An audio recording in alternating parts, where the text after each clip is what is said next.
Bienvenidos a este curso de Fundamentos de Java. En esta lección vamos a estar viendo lo que son las matrices. Y las matrices es una estructura de datos del mismo tipo almacenadas en una variable. A diferencia del arreglo, una matriz se puede considerar un arreglo bidimensional, ya que trabaja con filas y con columnas. Así que vamos a empezar. Lo primero que voy a hacer es declarar mi matriz.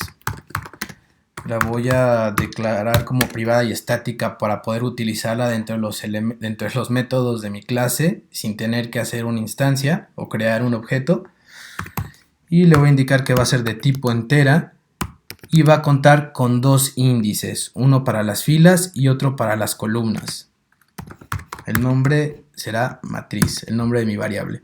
Muy bien, al igual que el arreglo unidimensional, en este arreglo bidimensional tenemos que definir cuántas filas y cuántas columnas vamos a tener. Así que vamos a llamar a nuestra variable. Vamos a declarar que va a ser de tipo entera. Un arreglo de tipo entera y va a tener dos índices. Para las filas yo quiero 3 elementos y para las columnas yo quiero 5 elementos. Muy bien, ya está declarada nuestra matriz y qué tamaño tendrá. Ahora bien, si nosotros queremos acceder a un elemento de la matriz, simplemente debemos colocar la coordenada. Es decir, en la fila, en la posición 0 de las filas y en la posición 0 de las columnas, quiero que asignes el valor 1. Si esto yo lo imprimo,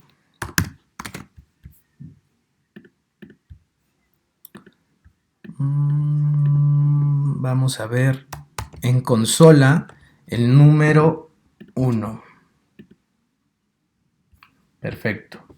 Pero asignar los valores así manualmente es muy complicado, así que nosotros necesitaremos trabajar con esta matriz o con nuestras matrices de forma más dinámica, y esto lo vamos a lograr con un famosísimo ciclo for anidado. Uno para manejar las filas, que será el primero, y otro para manejar las columnas, que será el segundo. Si recuerdas tus clases de matemáticas y recuerdas el plano cartesiano, sabrás que existe el eje X y el eje Y. Podremos representar este primer for como el eje Y el segundo for como el eje X. Para que hagamos alusión con nuestra denominación de variables, voy a colocar la variable Y iniciada en 0 y le voy a indicar que mientras Y sea menor a mi matriz punto length o tamaño, va a incrementar el valor de la variable en 1. Lo mismo para mis columnas. Para hacer alusión a los ejes del plano cartesiano voy a utilizar la variable X. Aquí es importante comentarte, aquí estamos contando el tamaño del primer índice, es decir, 3. Si queremos contar el tamaño del segundo índice, basta con poner entre corchetes el valor 0. Entonces, esto será igual a 3 y esto será igual a 5. Aquí habrá 3 repeticiones y aquí habrá 5 repeticiones. Lo siguiente es almacenar los datos en mi variable matriz, simplemente colocando la coordenada a la cual le voy a asignar el valor r.next.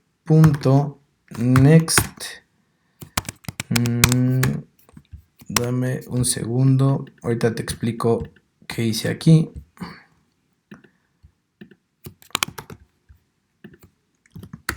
r.next int. Déjame explicarte esto. Ok, como necesitamos poblar esta matriz, yo acudí al objeto R, el cual está instanciado de la clase random. Esta clase nos permite generar números aleatorios. En este caso yo necesité importar una librería que se llama random para poder utilizar la clase y a su vez crear el objeto. El método nextInt va a ser el que va a crear el número aleatorio y con la parametrización 10 o el parámetro 10 le vamos a indicar que puede crearlo desde el 0 hasta el 9. No te preocupes, lo vamos a ver más adelante cuando nos adentremos a lo que es la programación orientada a objetos. Ahora sí, para poner los índices en los cuales vamos a asignar los valores, simplemente voy a asignar la variable y que corresponde a las filas y la variable x que corresponde a las columnas. ¿Esto qué quiere decir? Que tengo un error. Veamos qué nos dice el IDE. Syntax error. Ah, sí, típico, el punto y coma. Ahora sí, lo que le estamos diciendo aquí es que en la posición Y de las filas y la posición X de las columnas vamos a asignarle un valor aleatorio entre 0 y 9. Si recuerdas, tiene el valor de 3 porque hace referencia al primer índice, y tiene valor de 5 porque hace referencia al segundo índice. Es decir, este for se va a repetir 3 veces. En esas 3 repeticiones va a ejecutar este segundo for, el cual va a iterar 5 veces y va a asignar lo que son las columnas con un número aleatorio. Para que lo puedas visualizar de manera gráfica, lo voy a imprimir en pantalla. Me parece. Vamos a imprimir la matriz en el valor que se posiciona. Y a su vez voy a hacer un salto de línea por cada fila.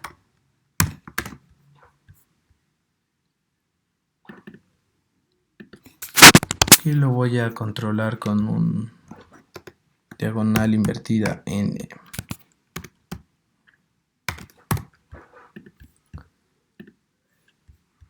Listo. Vamos a ver qué pasa. Ok.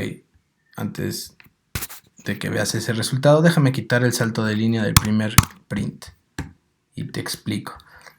Para que quede un poquito más claro, aquí también voy a hacer un separador junto con otro salto de línea para que veas cuando termina cada for que corresponde a Y, o sea, el primer for. Si te fijas, sale el primer for, inmediatamente se ejecuta el segundo for, haciendo la repetición y haciendo la impresión de cada coordenada de la matriz. 1, 9, 2, 0, 7, números generados aleatoriamente. Termina las repeticiones del segundo for y continuamos con el primero imprimiendo un separador para denotar cada iteración del primer for. Básicamente esto lo puedes realizar tantas veces como sea necesario. Tú puedes hacer matrices cada vez más y más grandes, multidimensionales. Esto se conoce una matriz o un arreglo bidimensional, porque es un arreglo con 2 dimensiones. El que hicimos en la clase pasada fue un arreglo con una dimensión, pero esto tú lo puedes explotar tanto como quieras y como necesites, obviamente. Te recomiendo practicar e investigar un poco más al respecto, pero esta es una base sólida para que sepas manejar lo que son matrices o arreglos bidimensionales y fors anidados. Esto se presenta mucho en todos los requerimientos de programación, es algo muy común. Así que aquí terminamos la lección y espero verte en la siguiente. Chao.